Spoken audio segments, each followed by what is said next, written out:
Hello everyone, good morning.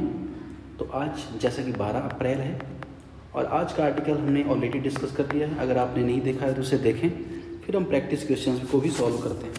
पहला प्रश्न बात कर रहा है, निम्नलिखित में से कौन सा मस्तिष्क मैपिंग प्रोजेक्ट अमेरिका द्वारा लॉन्च किया गया है? तो इसका सही आंसर क्या हो गया? ह्यूमन कनेक्टोम प्रोजेक्ट तथा ब्रेन इनिशिएटिव। ये दो प्रोजेक्ट है ना, जो अमेरिका द्वारा लॉन्च है।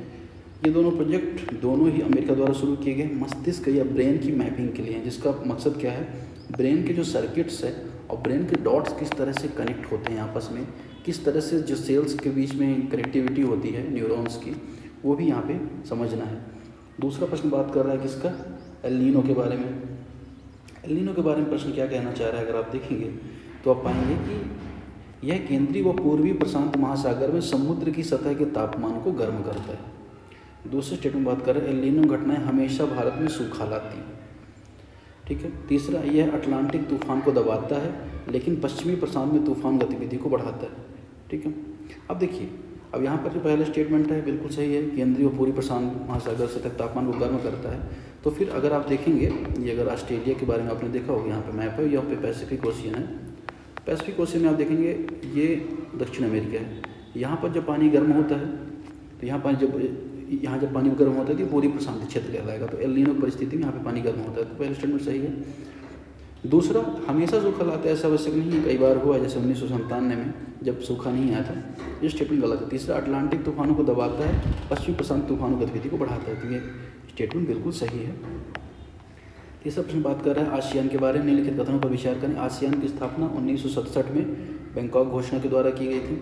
दूसरा, भारत आसियान संस्थापक सदस्य है। तीसरा, आसियान चार्टर्ड समूह को एक कानूनी इकाई बनाता है। तो दूसरा जो स्टेटमेंट है इसमें गलत हो जाएगा। भारत आसियान में शामिल नहीं है। आसियान में 10 देश हैं। बैंकॉक डिक्लेरेशन के द्वारा इसकी घोषणा हुई थी। एडिटोरियल में आपको मिलेगा कि कौन कौन से देश हैं, किस तरह से भारत का जो फ्री ट्रेड एग्रीमेंट है आसियान के साथ, वह आपको जानने को मिलेगा। कथन तीसरा, आसियान चार्टर 2008 में बना। अगला प्रश्न बात कर रहा है डॉक्टर BR अम्बेडकर के बारे में। कथनों पर विचार, वो भारत के पहले कानून मंत्री थे। बिल्कुल सही स्टेटमेंट है। वह राज्य पुनर्आयोग गठन के आयोग के अध्यक्ष थे। गलत है, फजल अली थे। राज्य पुनर्आयोग गठन के जो आयोग था उसके अध्यक्ष फजल अली थे। ये बेसिकली BR अम्बेडकर प्रारूप समिति के या ड्राफ्टिंग कमेटी के चेयरमैन थे। प्रारूप समिति जिसमें 7 सदस्य थे, उसका कार्य था कि संविधान का निर्माण करना। साथ ही उन्होंने महाड़ सत्याग्रह का नेतृत्व किया ताकि दलितों को सार्वजनिक जल स्रोतों पर पहुंच मिल सके। तो पहला और तीसरा जो स्टेटमेंट है इसमें सही हो जाएगा। ठीक है। अब 5 लास्ट क्वेश्चन, महात्मा गांधी के राजनीतिक दर्शन के बारे में कौन सा कथन सही है? गांधी ने विकेंद्रीकृत ग्राम प्रशासन के विचार का समर्थन किया, एकदम सही है। वह औद्योगिकरण व मशीन आधारित अर्थव्यवस्था का समर्थन करते थे, ये गलत है। उन्होंने हिंद स्वराज का सिद्धांत दिया, जिसे आध्यात्मिक नैतिक स्वशासन के रूप में परिभाषित किया गया है। तो पहला और तीसरा स्टेटमेंट इसमें सही हो जाता है। अब आते हैं मेंस प्रश्न पर। बात कर रहा है, जब शासन में हिंसा सामान्य हो जाती है तो नागरिक सक्रिय भागीदार से बदलकर निष्क्रिय पर्यवेक्षक बन जाते हैं। तो आप देखेंगे जो गवर्नेंस में जो जनता की निष्क्रियता है उसको लेकर दिखा रहा है कि जब शासन व्यवस्था में सरकार ही जब हिंसा पर उतर आती है तो जो जनता वो पर्यवेक्षक बन जाती है। इस परिवर्तन की आलोचनात्मक समीक्षा कीजिए, क्रिटिकल एनालिसिस करना है।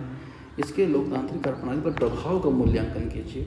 भागीदारी वाली शासन व्यवस्था को मजबूत करने के उपाय बताइए। तो बेसिकली सबसे पहले तो आपको यहाँ पे ये बताना है, सिनेरियो के बारे में परिभाषित करना है, फिर क्रिटिकली एनालिसिस करना है, ये जो परिवर्तन हो रहा है, फिर इसका जो डेमोक्रेटिक सिस्टम है उसमें क्या इम्पैक्ट हो रहा है, क्या निगेटिव इम्पैक्ट हो रहा है, उसके बारे में आपको एनालिसिस करना है।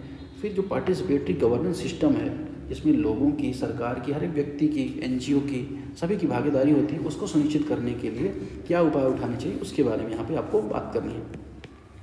तो आप यहाँ पे इंट्रोडक्शन वही बात करेंगे कि लोकतंत्र में सक्रिय साझेदारी, नागरिक भागीदारी, जवाबदेही, ये सब बहुत आवश्यक है। राज्य प्रायोजित हिंसा अगर सामान्य हो जाती है, डर, निराशा, उदासीनता छा जाती है, ये चीज़ आप यहाँ पे बताएंगे। ठीक है। और सोशल कॉन्ट्रैक्ट कहीं कहीं लॉस होता है। परिवर्तन का आलोचना परीक्षण कैसे करना है?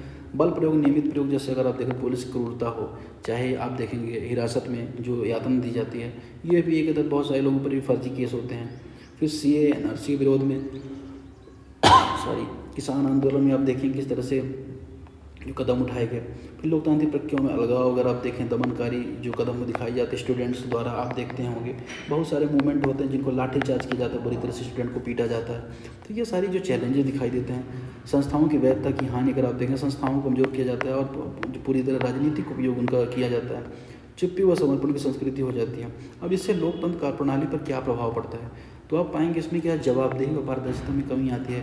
जनता खुद डर जाती है और जनता क्या जवाबदेहिता सुनिश्चित नहीं कर पाती सरकार की, और कहीं ना कहीं बहुमत की तानाशाही से भी ये जुड़ी हुई होती है, जिससे भ्रष्टाचार और मनमानी शासन का खतरा हो जाता है। तानाशाही जो व्यवस्था है वो कहीं ना कहीं निकल के आती है इससे। दूसरा, लोकतांत्रिक संस्थाओं का कमजोर होना, इससे लोकतांत्रिक संस्थाएं कमजोर होती हैं। आप पाएंगे कि विधायी प्रक्रियाएं ऊपर से नीचे की ओर जाते हैं, जिससे न्यूनतम सार्वजनिक परामर्श और बहस होता है। लेकिन जो लोकतांत्रिक मूल है जिसमें डिस्कस, डिबेट, डायलॉग होना चाहिए, वो कहीं ना कहीं कमजोर होता है। फिर जो वल्नरेबल सेक्शन है या अल्पसंख्यक माइनॉरिटीज, उनकी आवाज़ दब जाती है, वह उनको असमानता देखने को मिलती है।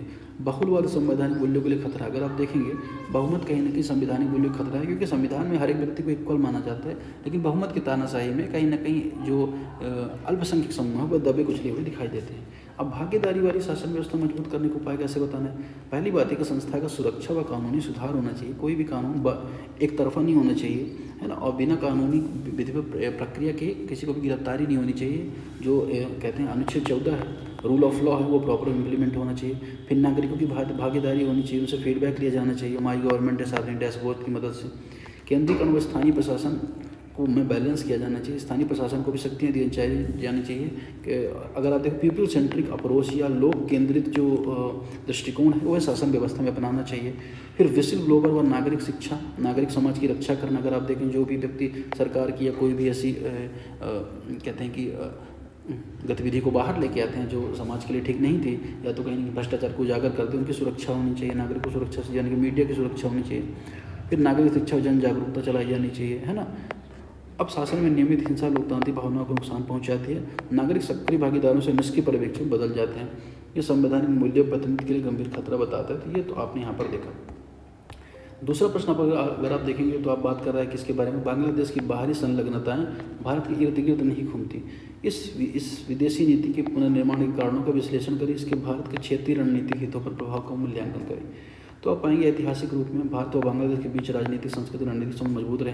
हाल के वर्षों में बांग्लादेश की विदेश नीति अपने पारंपरिक भारत केंद्रीय दृष्टिकोण काफ़ी बदलाव किया। अगर आप देखेंगे जब से मोहम्मद यूनुस भारत में आए हैं, बांग्लादेश में हैं, तो उनकी नीतियों में बदलाव हुआ है। इसके पहले अगर आप देखेंगे कि इसके पहले जो बांग्लादेश की प्रधानमंत्री थी शेख हसीना, वो कहीं ना कहीं भारत की तरफ उनका झुकाव रहता था, लेकिन अभी वहाँ पर बदलाव देखने को मिला है। और इसके कारण क्या है, रणनीतिक स्वायत्तता की तलाश अगर आप देखें, कहीं ना कहीं बांग्लादेश को ऐसा लगता है कि भारत की तरफ ज़्यादा झुका हुआ है। वो भारत को बैलेंस करने के लिए चाइना वगैरह के साथ क्या करना चाहता है, अच्छे सहयोग अपने संबंध बनाना चाहता है। फिर आर्थिक विविधीकरण चाहता है। वो ज़्यादातर जो व्यापार है भारत से ही होता है, क्योंकि 3 तरफ से बांग्लादेश की लोकेशन भारत से घिरी हुई है।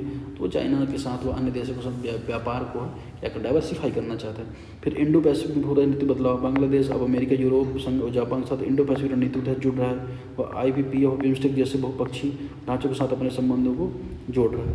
फिर अगर आप देखें भारत के साथ नीतिगत व अंतर खींचातान, तीसरा जल विवाद, सीमाएँ, हत्या, व्यापार संतुलन जैसी चीज़ें देखने को मिलती हैं। भारत के रणनीतिक हितों पर क्या प्रभाव पड़ता है। भारत के रणनीतिक प्रभाव, बांग्लादेश में चीन की बढ़ती उपस्थिति कहीं ना कहीं भारत के लिए सुरक्षा खतरा दिखाई देती है। सुरक्षा की दृष्टि देखकर बंगाली खाड़ी और बांग्लादेश का यूज़ किया जा सकता है भारत में इन्फिल्ट्रेशन करने के लिए। पोरस बॉर्डर है जहाँ से आतंकवादियों को प्रवेश भी करवाया जा सकता है, जैसे कि पहले कई बार हो चुका है। क्षति कनेक्टिविटी का परियोजना में भूमिका में कमी आ जाती है। BBI और बिम्स्टेक जैसे जो ट्रांसनेशनल इंफ्रास्ट्रक्चर है भारत के प्रभाव कमजोर कर देता है। तो ये इस तरह से कुछ पॉइंट्स आपने देखे।